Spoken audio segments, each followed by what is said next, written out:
Unsere zweite Angelwoche begann mit einem sonnigen Morgen.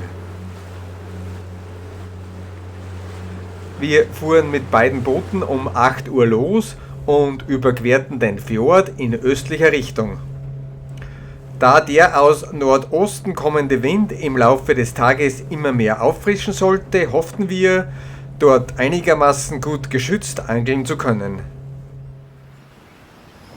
Eine ideale Drift um die 1,5 km/h ließ uns südlich entlang der Insel treiben. So, wir haben jetzt die östliche Überfahrt geschafft und Ger hat hinuntergelassen und sofort ein Biss. Ich meine, nichts Gewaltiges, aber trotzdem ist es schön, gleich einen Fisch am Haken zu haben.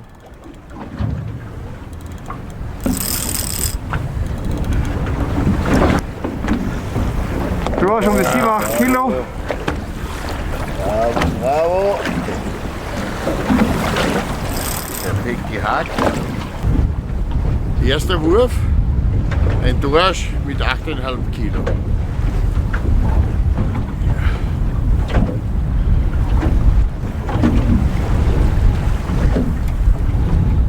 Gleich darauf fingen wir noch 2 kleinere Dorsche, denen wir wieder die Freiheit schenkten. Diese Dorsche werden von uns wieder zurückgesetzt.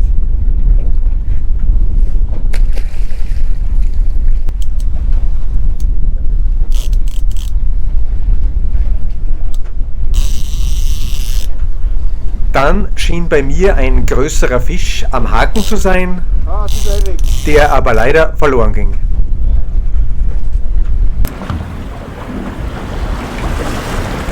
Jetzt der erste Fisch auf den toten Seelachs. Könnte sich um einen kleineren Butt handeln.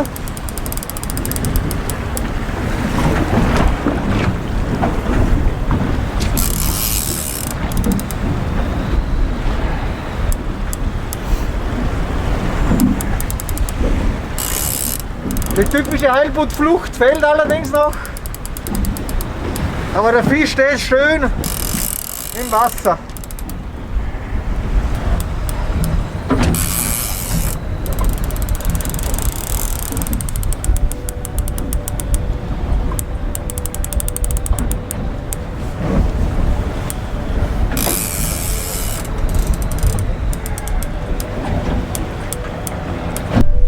Fisch könnte doch etwas größer sein, wie ich zuerst vermutet habe.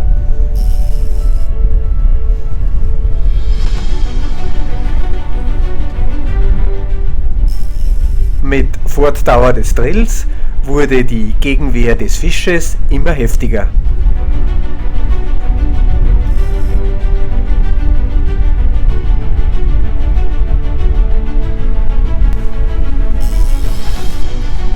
Noch ein 20 plus Fisch, meiner Meinung nach.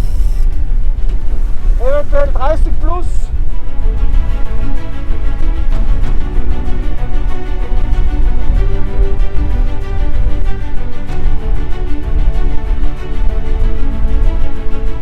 Aber genau wegen solchen Drills sind wir hier oben in Nordnorwegen auf der Insel Sørøya. Ein absolutes Top-Heilbuttgebiet.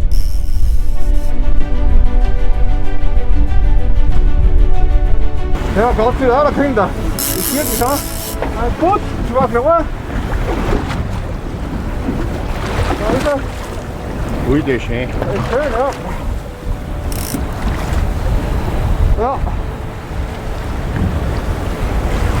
Ja, 25.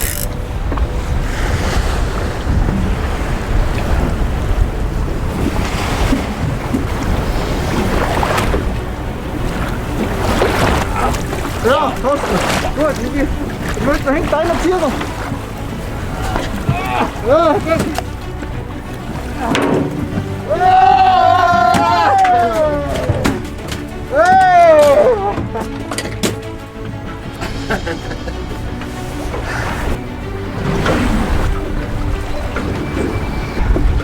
Ein super Drill. 25 bis 30 Minuten. Super. Letztendlich brachte dieser Fisch 32 Kilo auf die Waage.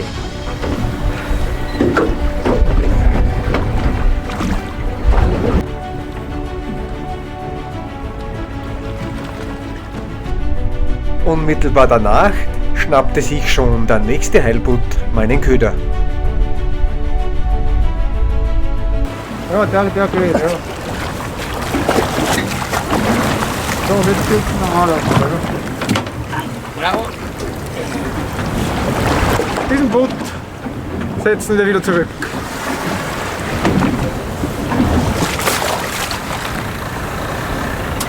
Als wir dann in diesen Köderfischschwarm hineintrieben, meldeten sich auch die Dorsche zu Wort.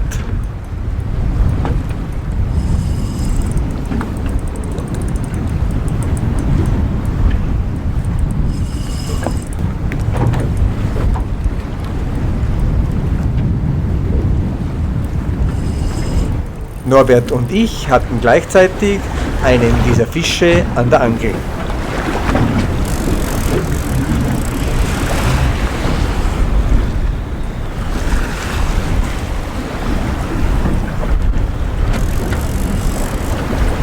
Vermutung liegt hier bei Dorsch.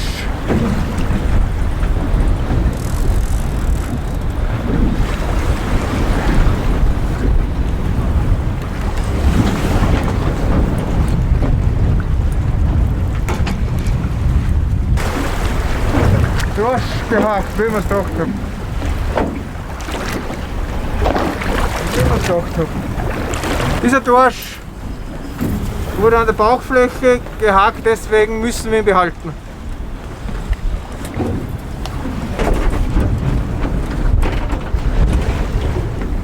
Der Dorsch von Norbert leistete wesentlich mehr Gegenwehr und sollte deshalb auch größer sein.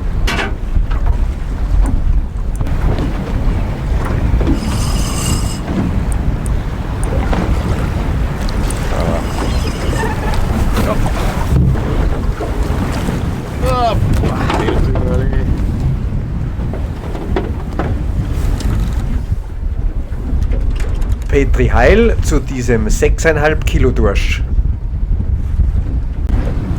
Nächster Fisch von Gehr.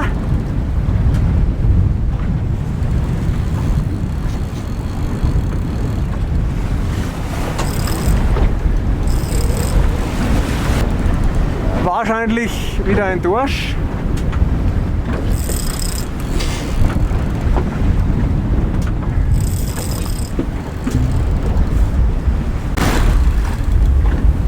Gehr drillt jetzt 12 Minuten. Fisch ist stetig auf Zug, lässt sich aber kontinuierlich nach oben bringen. Jawohl, super! Bravo.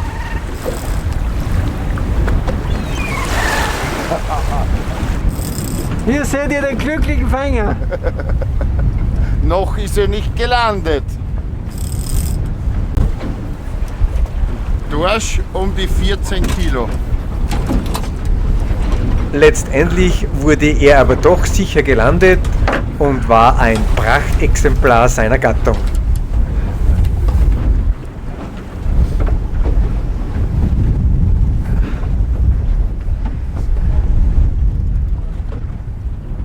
Auf unserem anderen Boot war bis Mittag nicht viel los und die Devise hieß Warten auf den Fisch.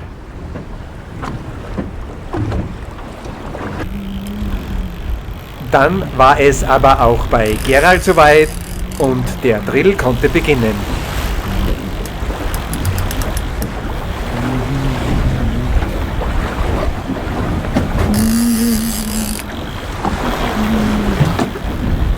Ja, 60 Meter schon nur noch. Ja, 25 Kilo Förder haben. Okay.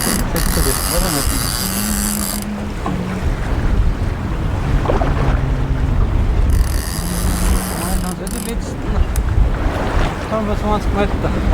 Okay. Markus stellte uns sein spezielles Unterwassergehäuse zur Verfügung, mit dem wir diese spektakulären Aufnahmen machen konnten.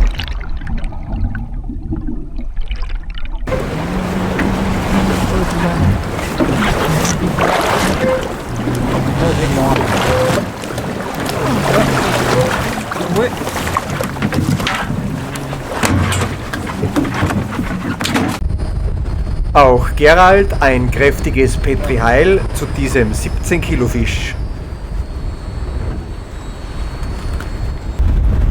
Laut Wetterkarte UR haben wir jetzt Windstärken von ca. 9 Meter pro Sekunde mit Spitzen bis 12 Meter.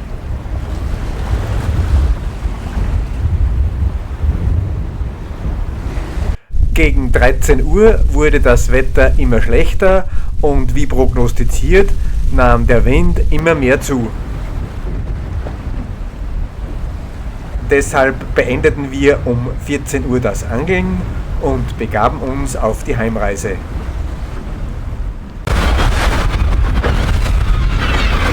Wir wollten eben nach Hause fahren und jetzt müssen wir noch dieses Schauspiel erleben. Wahrscheinlich treiben kleine Wale nur der Fisch an die Oberfläche.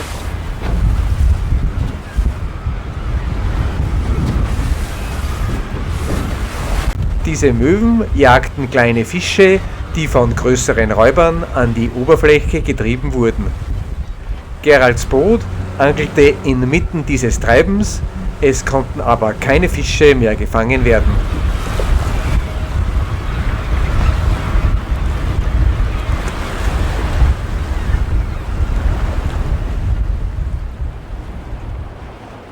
Wir sind heute bereits um 6 Uhr aufgestanden, weil die Wettervorhersage optimal für eine Ausfahrt aufs offene Meer war.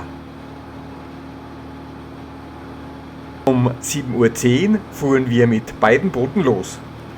Geralds Boot fuhr direkt zum Plateau Nordfahrreit, während Norbert, Gehr und ich nordöstlich der Insel mit dem Angeln begannen.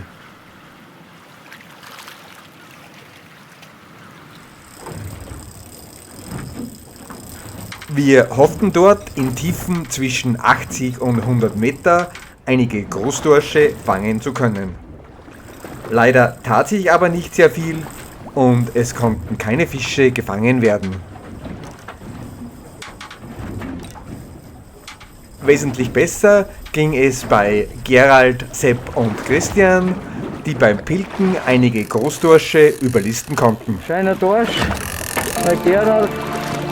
Das ist schön, ja. Perfekter Dorsch.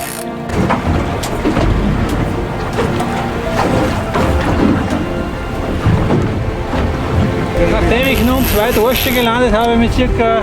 12 bis 14 Kilo und ein weiterer an meiner Angel hängt, etwas kleinerer, drillt auch der.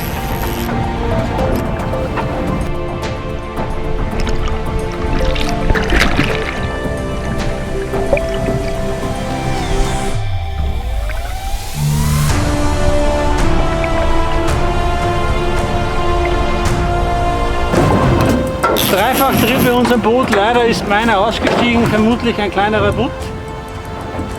Nun drillen Christian und Sepp ihre beiden Fische hoch, deren ich filme. Oder wieder ein Lücke da.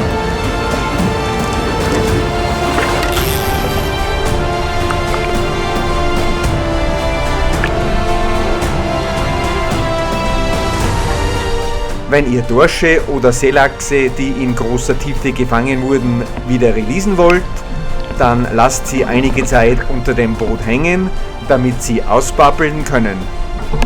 Hier ist sehr gut zu sehen, wie der Dorsch die Luft ablässt, um den Druckausgleich hinzubekommen. Danach sollten die Fische wieder problemlos zurückgesetzt werden können.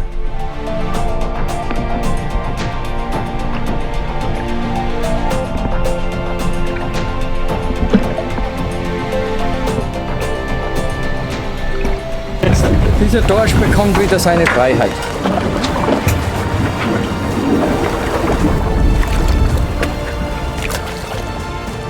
Ab 10:30 Uhr angelten Norbert, Gehr und ich auch am Plateau Nordfahrreit.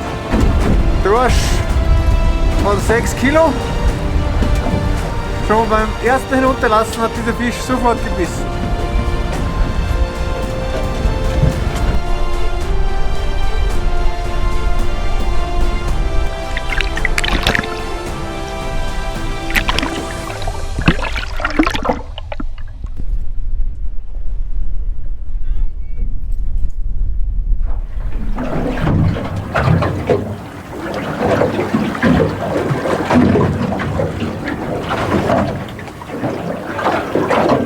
Es ist jetzt 11:30 geworden und wir werden jetzt zur sogenannten, von uns benannten kleinen Heilbuttinsel übersetzen, da wir hier nur Dorsch gefangen haben. 1, 2 Heilbutte dürften ausgeschlitzt sein. Schöne Dorsche.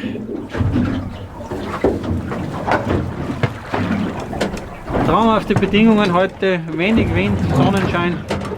Was will man mehr? Geralds Boot fuhr um 11:30 Uhr zur östlich gelegenen Insel Refsholmen, um dort auf Heilbutt zu angeln. Da sie aber keinen der begehrten Plattfische erbeuten konnten, fuhren sie um 15:30 Uhr wieder nach Hause.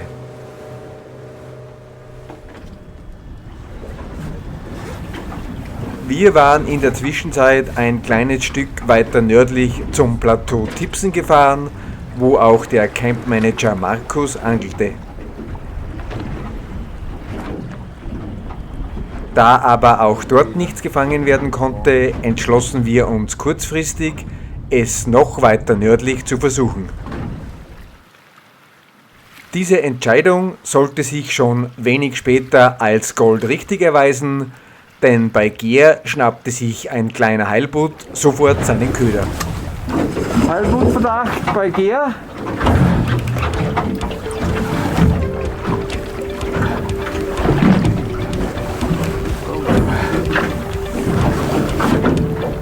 Ja. Kurze Schläge, also deutet auf ein kleineres Exemplar hin.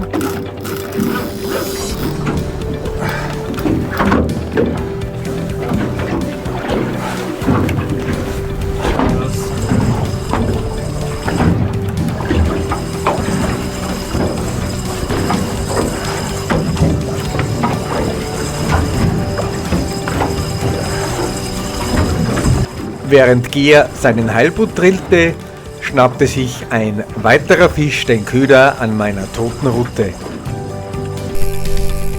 vermute jetzt einen größeren Dorsch in 100 Meter Tiefe gefangen.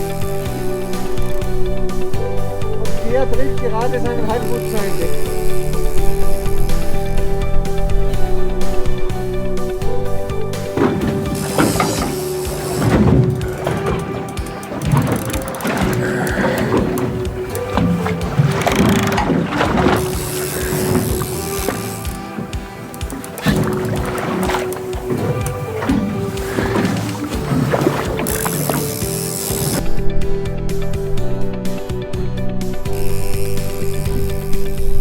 Dieser 12 Kilo Butt wurde von Gehr nach einigen Fotos wieder released.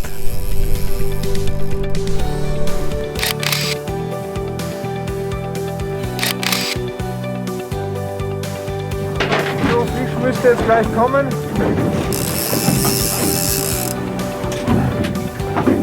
Da kommt was, ja. Nein, ist auch ein Heilbutt. Ebenfalls ein Butt.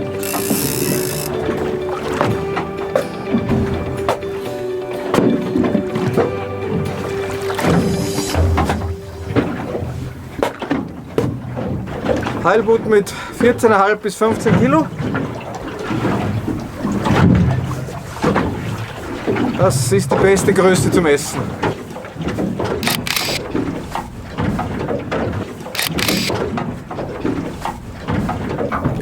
Nach diesem Heilbutt-Doppelschlag wird die See nun wieder ruhiger und wir angeln jetzt noch bis in den Abend hinein.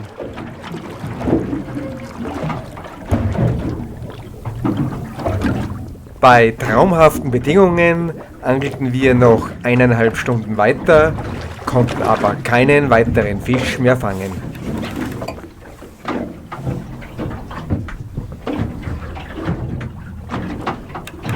Um 16:45 Uhr ging es wieder zurück zur Anlage.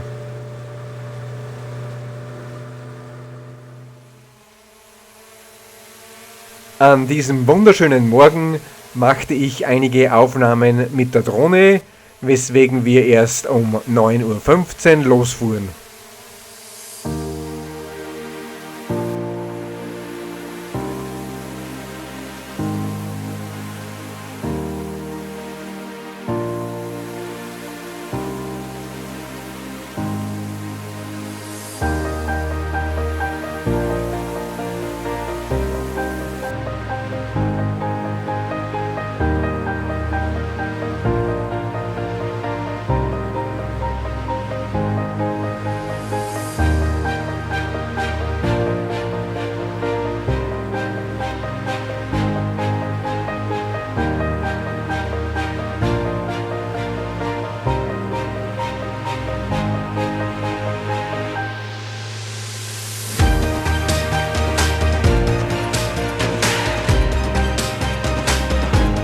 Wir entsorgten die Fischabfälle vom Filetieren des Vortags immer am offenen Meer, worüber sich die Möwen natürlich sehr freuten.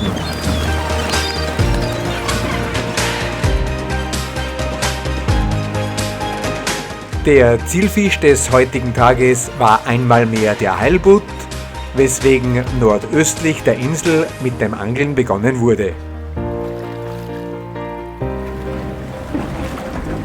Dort hatte ich beim ersten Hinunterlassen sofort einen Fisch am Haken.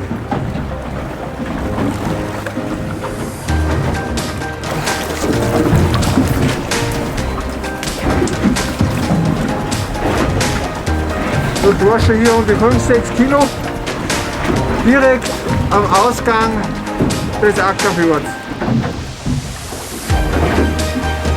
Aber unsere Fischkisten sind schon fast voll und deswegen lassen wir diese Fische wieder aus.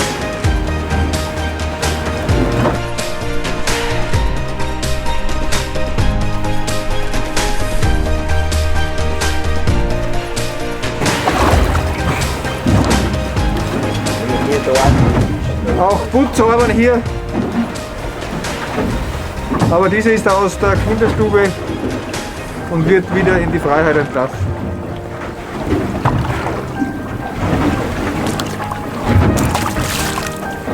Tschüss!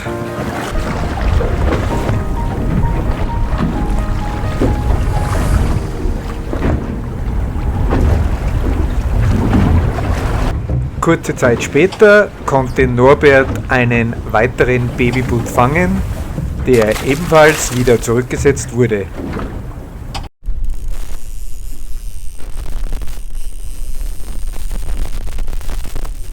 Dann hatte ich einen Biss auf meiner toten Stange. Da ich auf dieser den toten Seelachs nur mit einem Circle Hook montiert hatte, schlug ich nicht an, sondern gab dem Fisch etwas Schnur.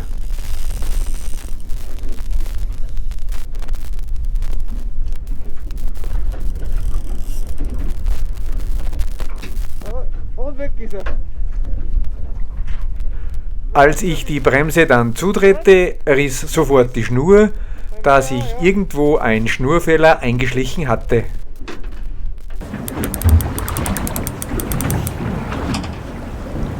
Der nächste Butt hier in 50 Meter Wassertiefe gefangen. Man wird jetzt keine Riese sein, aber 15 bis 20 Kilo dürfte auch sein.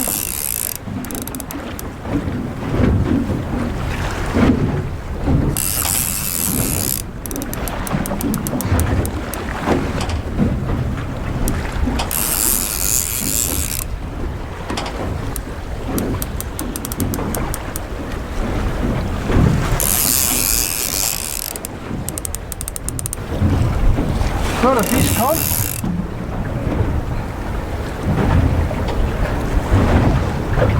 Ja, so um die 20 Ja, das ist Kilo. schön.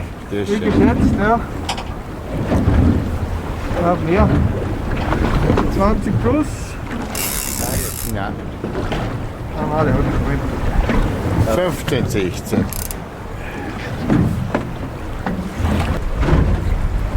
Fisch von 13,5 Kilo. Diesmal hatte ich mich mit meiner Schätzung doch um einiges vertan, doch es war unglaublich, wie hoch die Beißfrequenz an diesem Tag war. Um kurz nach 12 war es dann auch auf unserem anderen Boot soweit und Sepp war mit einem größeren Heilboot im Drill. Aber ich könnte dann gleich nur gespielt. Ja, die wird unten rein.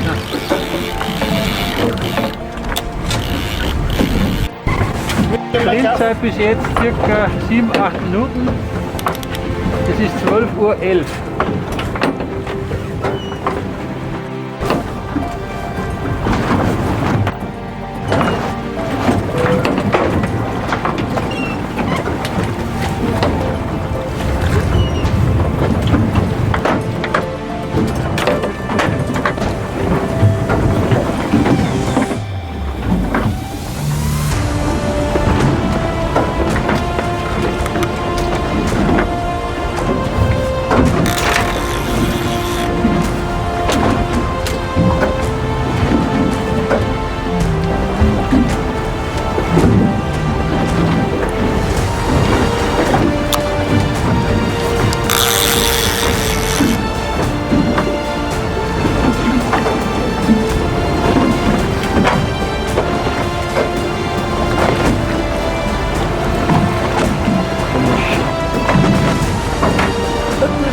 12:16 Uhr.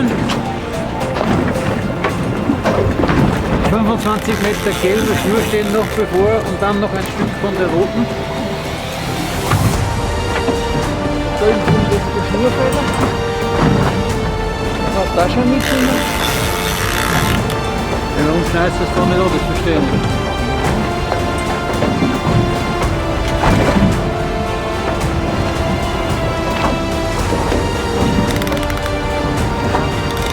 Ja, das hast du präpariert. Geht da.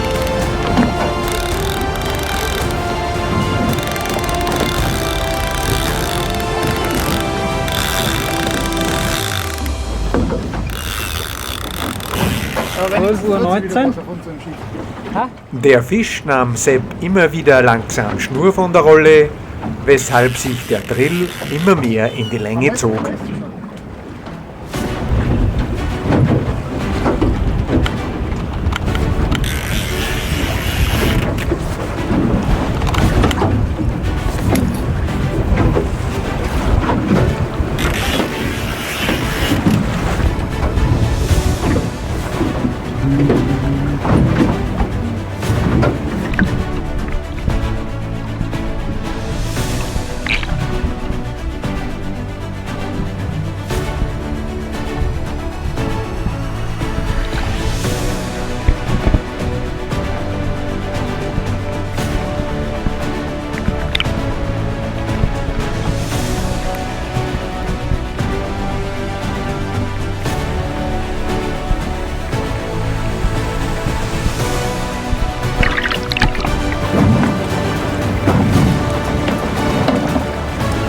Scheiße.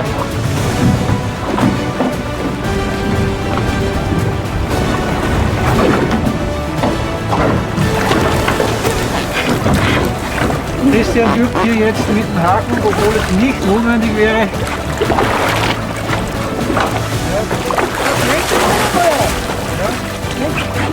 Ja, geil, dass sie oben haben.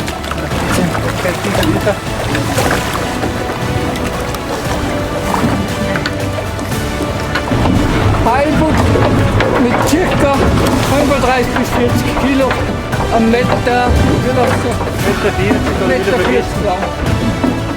Bei einer Länge von 140 cm brachte der Fisch geschätzte 37 Kilo auf die Waage. Petri Heil zu diesem tollen Fisch. Kurz nachdem ich meinen Put versorgt habe und ein neues System geködert habe, Jetzt auch ein Biss bei Christian, der ihn aber nicht bemerkt hat. Ich glaube, der hat ja einen Hänger.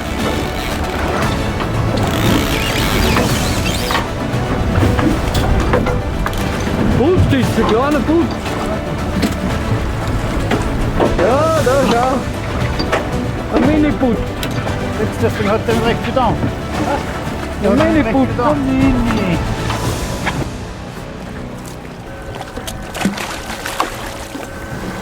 Jawohl. 14:23 Uhr, vor circa 2 Minuten hat Sepp erneut angeschlagen. Vermutlich wieder ein schöner Heilbutt.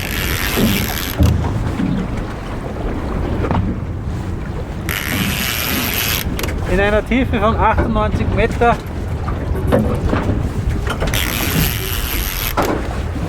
Ja, jetzt total zudraht. Wurscht, was er tut.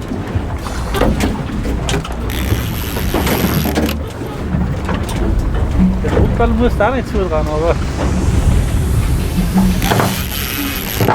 Da. Jetzt liegt so. Okay.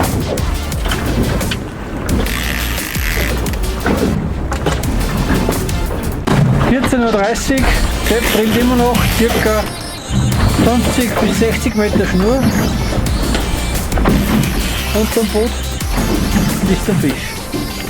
Unglaublich, was sich bei uns heute abspielte, oder? Aber beim Angeln in Norwegen ist so etwas immer möglich und vor der Insel Soroja scheint das gar nicht einmal so außergewöhnlich zu sein. Grüne Farbe bedeutet noch ca. 50, 60 Meter.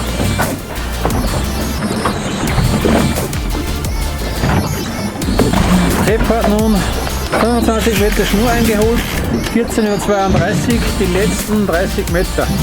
Ich werde die Kamera nun an Christian übergeben.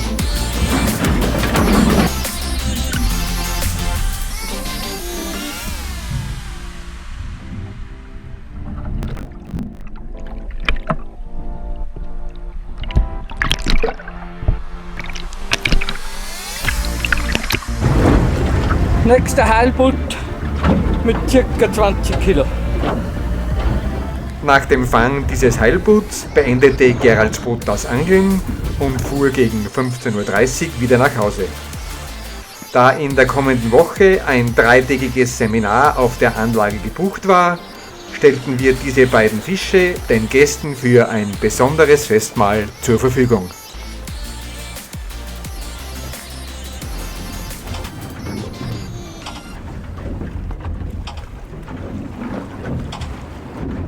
Norbert, Ger und ich wollten bei diesen tollen Bedingungen noch nicht nach Hause fahren. Wir angelten noch 1,5 Stunden weiter und konnten noch einige Fische überlisten.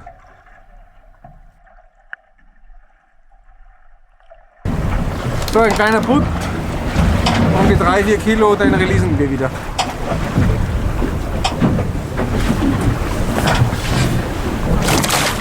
Kamera springt.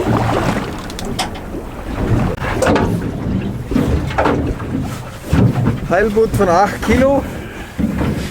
Hatte den Haken leider schon zu tief in den Kiemen, weswegen wir ihn jetzt doch behalten müssen.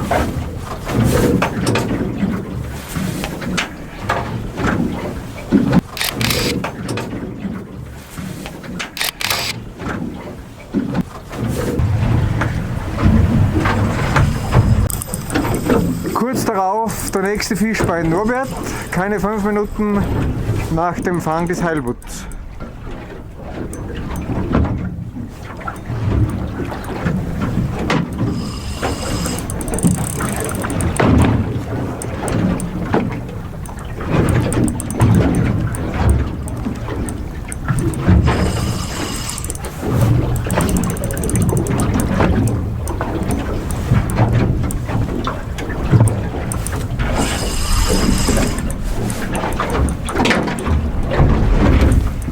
So machte das Angeln Spaß. Kein Wind war mehr zu spüren und die Beißlaune der Fische war nach wie vor vorhanden.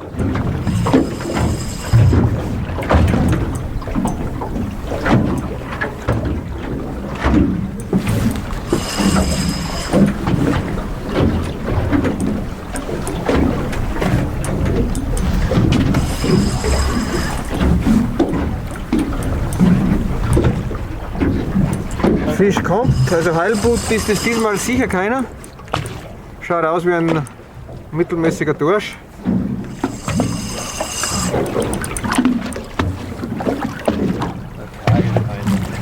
Dorsch am Bauch gehakt, um die 5 bis 6 Kilo. Um 17:15 Uhr machten auch wir uns auf die Heimreise. Ein unglaublicher Heilbutttag geht zu Ende. Wir haben mit beiden Booten insgesamt 7 Butte fangen können. Einige davon wurden wieder released, das habt ihr auf dem Video gesehen. Dann haben wir noch 4 im Drill verloren und unzählige Fehlbisse, also besser kann es eigentlich nicht sein. Auch von den Größen her von 35 bis 10 Kilo, alles dabei.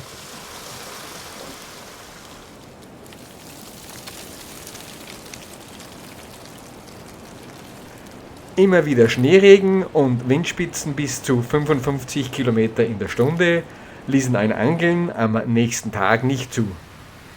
Nachdem ich am Morgen noch eine Stunde laufen war, verbrachten wir den ganzen Tag im Haus und hatten genügend Zeit, uns von den anstrengenden Drills der letzten Tage zu erholen.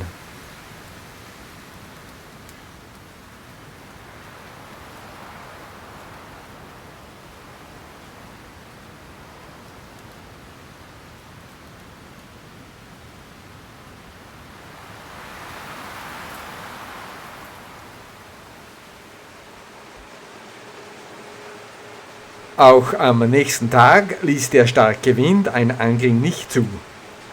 Dafür ist jetzt Zeit, uns die beiden neuen Apartments, die im letzten Jahr fertiggestellt wurden, etwas näher anzusehen.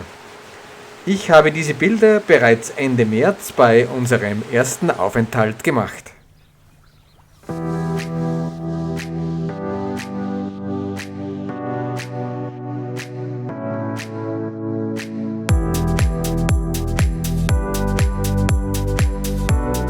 Bereits im Eingangsbereich können diese beiden tollen Wandmalereien bewundert werden und geben einen ersten Eindruck über den hohen Standard der beiden baugleichen 88 Quadratmeter großen Apartments.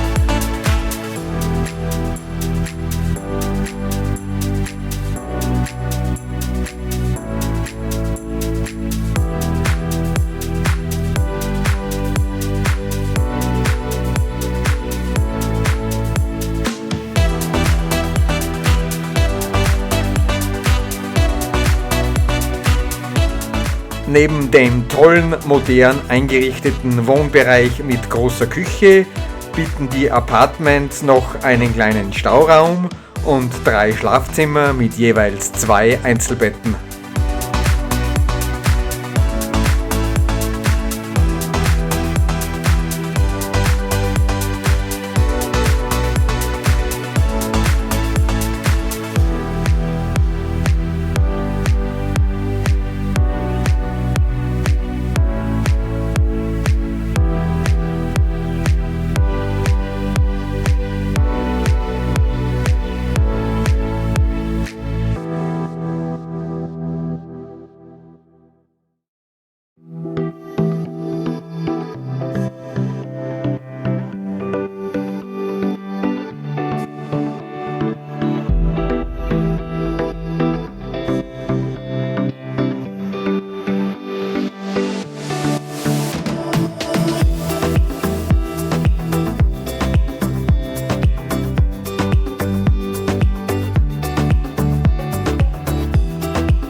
Natürlich verfügt jedes Apartment auch über ein eigenes Bad mit Dusche und WC.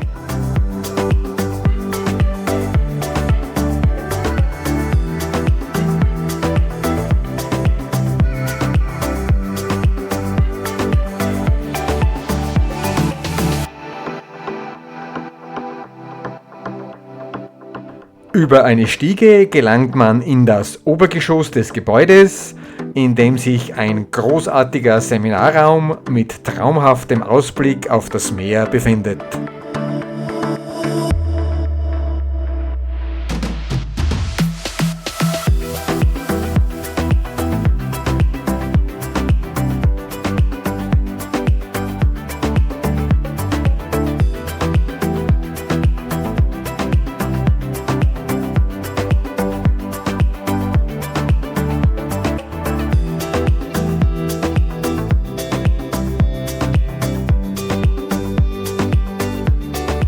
Erst vor einigen Monaten wurde dieser Angelshop im Erdgeschoss eingerichtet, der eine große Auswahl verschiedenster Angelartikel bietet.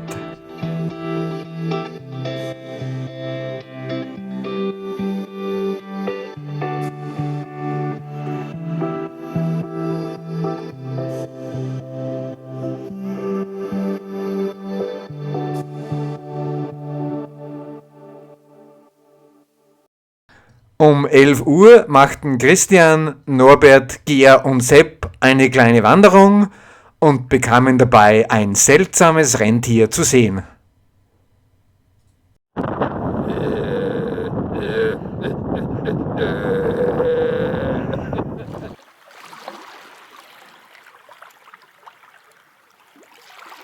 Nach den letzten beiden Ausfallstagen waren wir wieder heiß auf Fisch und fuhren um 8 Uhr mit beiden Booten los. Dabei konnten wir einen herrlichen Sonnenaufgang bewundern.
Da die Wellen am Morgen immer noch sehr hoch waren, begannen wir südöstlich des Ackerfjords mit dem Angeln.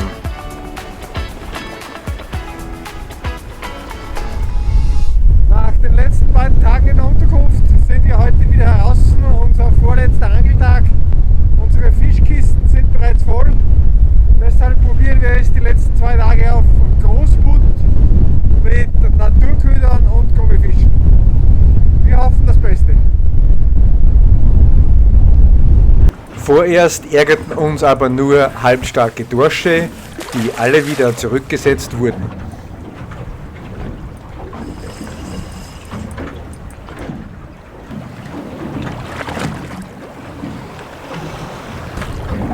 Um 10:30 Uhr hatte Sepp dann wieder einen größeren Fisch am Haken.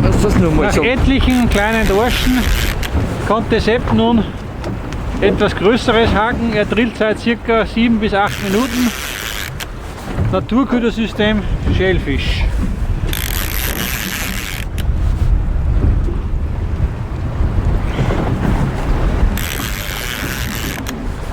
Heute doch recht windig, das wird man auf der Kamera wieder nicht sehen, beziehungsweise am Video. Driften um die 1,5 Knoten. Gelbe Schnur kommt, das bedeutet ca. 30 Meter.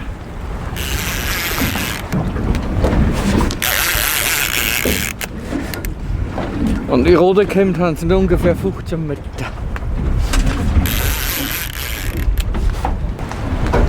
Jetzt kommt die Rode.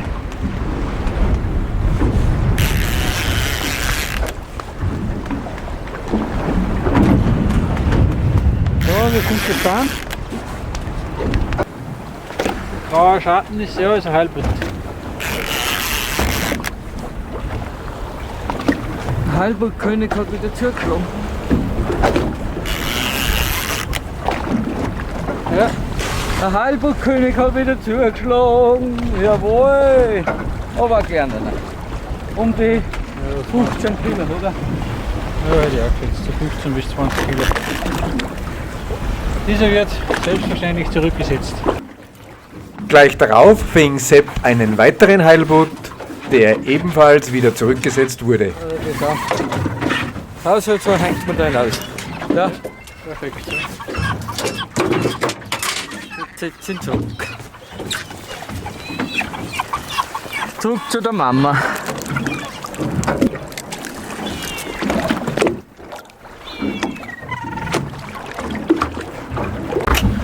So wie es aussieht, hat Sepp nun wieder etwas am Haken. Er vermutet kleineren Butt. Dass aber nicht jeder Fisch vor Saroja ein Heilbutt sein kann, bewies der nächste Fang. Na, Lump ist! Ein fetter Lump. Nach diesem tollen Fang ging die nächsten 2 Stunden nichts mehr, weswegen Geralds Boot gegen 14:30 Uhr die Heimreise antrat. Norbert, Ger und ich angelten weiter und sollten dafür noch belohnt werden. Wir angeln hier mit einem Kutschblei 350 bis 400 oder 500 Gramm, je nach Trift, und einen Seelachs ungefähr auf einen 2 Meter langen Vorfach. Dann kann der Fisch schön in der Strömung taumeln. So wollen wir die Heilbutte hier überlisten. Das Meer hat sich jetzt beruhigt und ist fast glatt geworden. Der Nachteil natürlich, dass wir wenig Trift haben.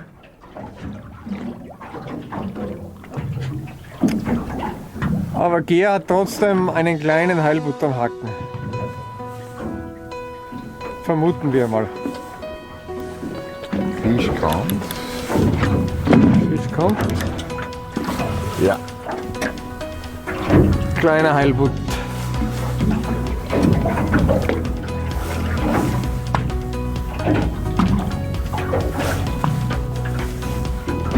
Schön gefangen, die kann man wieder schön lesen. Da der Wind jetzt nachgelassen hatte, begannen wir ab 15 Uhr in Tiefen um die 100 Meter zu angeln. Doch auch in dieser Tiefe ging vorerst nichts, aber wir angelten geduldig weiter. –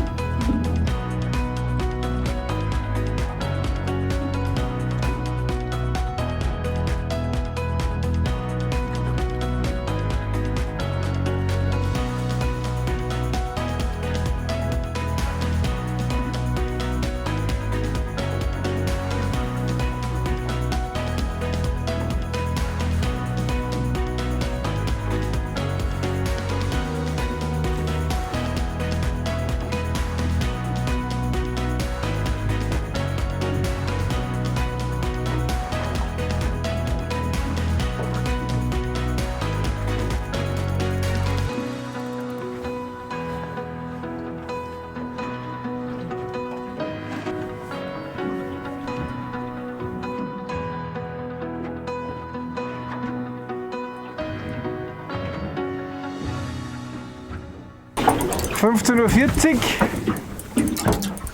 Jetzt bei Norbert. Auf Gummifisch wahrscheinlich ein Heilbuttbiss. Wir können es noch nicht sagen, weil der Fisch steht auf Grund und lässt sich kaum hochholen. Dann war es endlich soweit. Norbert hatte mit dem Heilbutt immer so seine Probleme. Aber nach tagelangem oder besser gesagt jahrelangem Warten hatte er endlich einen Traumbutt am Haken.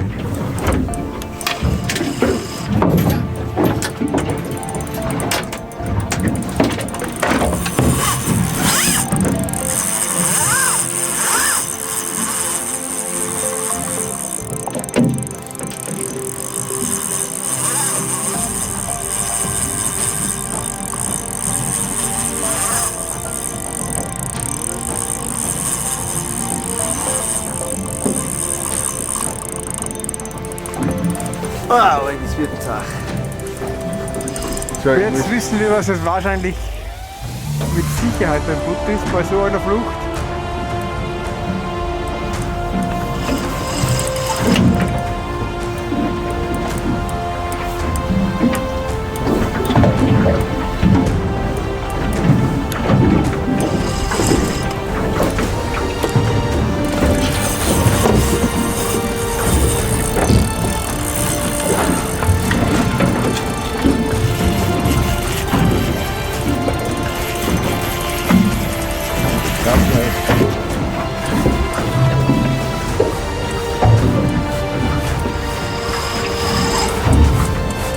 Ich weiß nicht, was da Leute, die die Feinsten zutragen kann oder nicht. Nein, nimmt mir die drauf. Auf keinen Fall. Hopp, ganz halten. Dann geht ich nochmal hoch.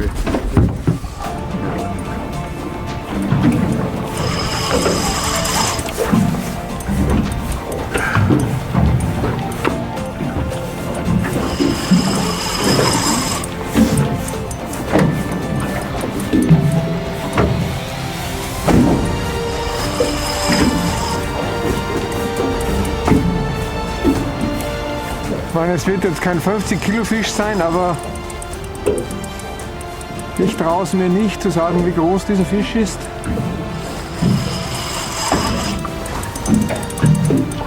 Momentan lässt er sich relativ leicht nach oben bringen.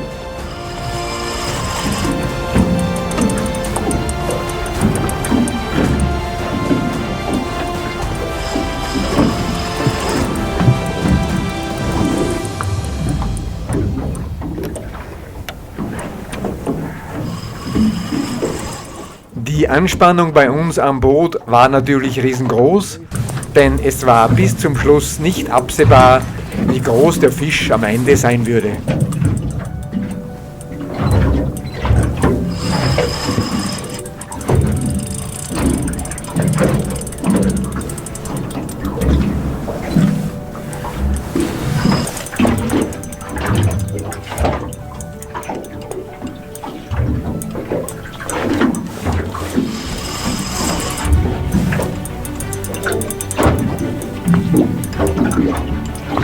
Seit der ersten rasanten Flucht hat der Fisch jetzt keine weitere Flucht hingelegt.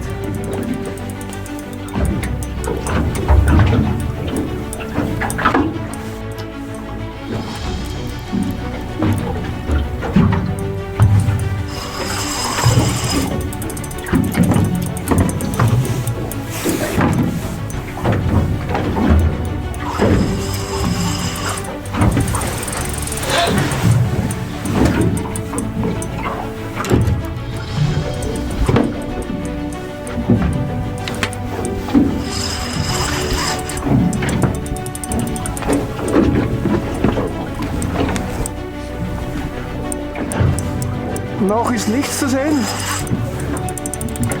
Ah, jetzt kommt er. Wohl, jetzt sehe ich einen Schatten.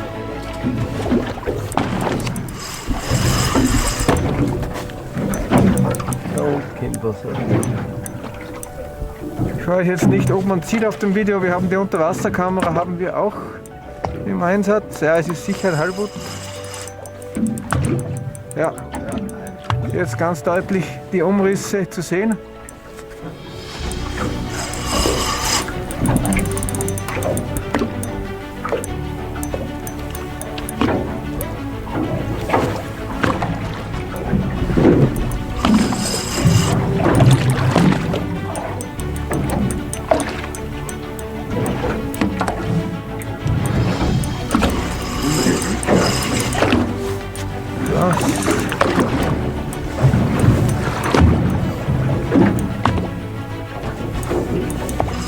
ist ein schöner Butt.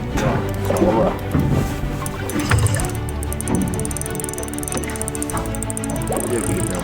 Den werden wir jetzt versuchen zu releasen. Wird sicher noch mal eine Flucht hinlegen. Und genau so kam es dann auch. In einer rasanten Flucht stürmte der Fisch zurück auf den Grund in 80 Meter Tiefe und der Kampf begann von vorne. Nach einer Drillzeit von insgesamt 30 Minuten kam der 50-Plus-Fisch ein weiteres Mal nach oben. Geschätzte 40 Kilo, 40 bis 50 Kilo. Jetzt muss man da Druck an.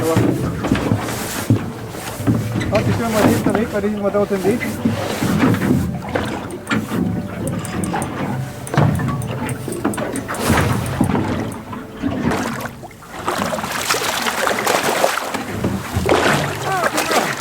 Ja, das ist gut. So, warte mal, ich habe dabei. Den Hagel muss nicht ziehen. Ja, das ist in Ordnung. Der hat 40, 50 Kilo.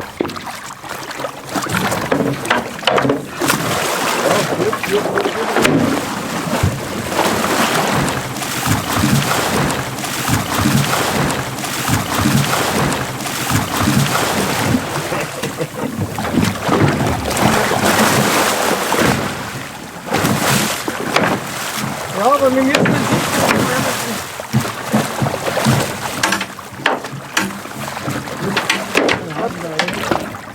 so, der Fisch ist jetzt gesichert. Wir werden ihn jetzt im Wasser abmessen und dann wieder freilassen. Ja, du willst nicht oben liegen. Da macht er 50. Meter 55. Der 50 auf alle Fälle. Warte mal. Ein Heilbutt von 1,55 Meter. Wir haben ihn jetzt gesichert und wir werden ihn dann wieder die Freiheit schenken. Unglaublicher Drill von Norbert. Gratuliere Norbert, super. Wir werden jetzt schnell noch 1, 2 Fotos machen und dann werden wir den Fisch wieder releasen. Bravo, Nolli! Kriegen wir aber. Sehr eingeschaltet.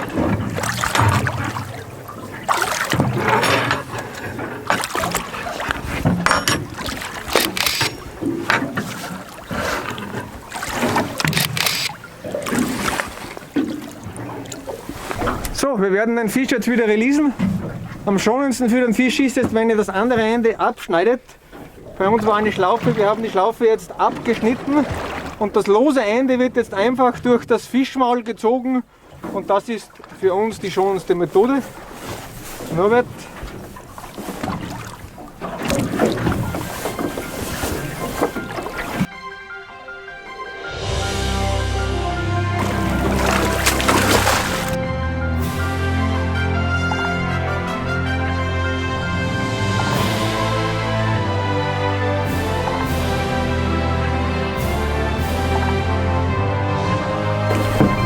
Fällt dir ein, Norbert! Genau wegen so einem Erlebnis fahren wir und wohl auch viele andere nach Norwegen zum Angeln. Wir wünschen es wirklich jedem, so etwas einmal selbst erleben zu dürfen. Es ist jetzt 16:35 Uhr und wir beenden jetzt das Angeln hier direkt vor dem Ackerfjord. Bei tollen Bildern, ruhiger See, aber 0 Grad Außentemperatur. Bei der Heimfahrt begann es dann noch zu schneien und hörte den gesamten Abend nicht mehr auf.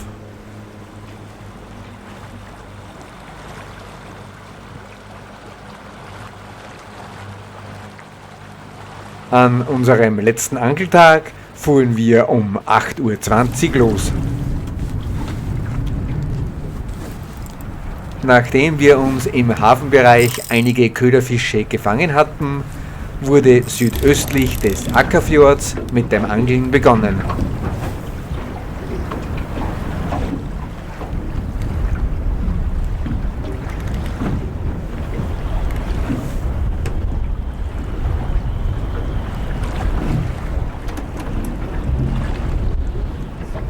Da der kalte, unangenehme Wind im Laufe des Vormittags immer stärker wurde, beendete Geralds Boot bereits um 10:30 Uhr das Angeln.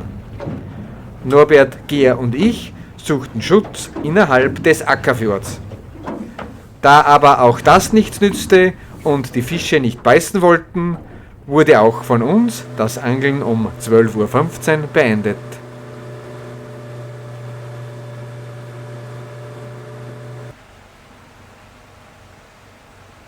Am Abend kehrte der Winter mit dichtem Schneefall zurück.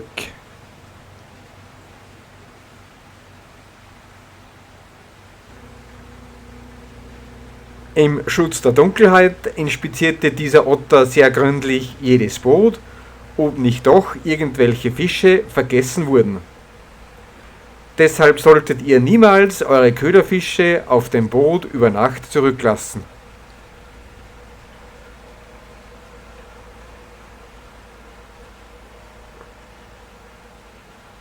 Bereits zur Tradition geworden ist die Prämierung des Siegerbootes mit dem schwersten Fisch am letzten Abend.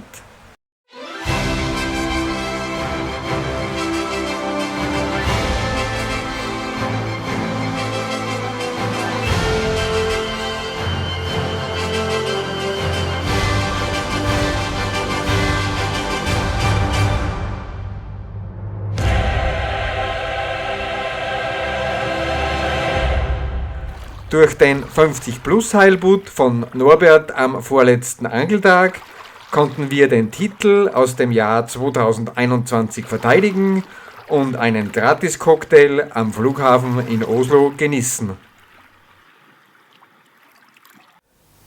Und das war das Video von unserem Angelurlaub in Norwegen von der Insel Sørøya.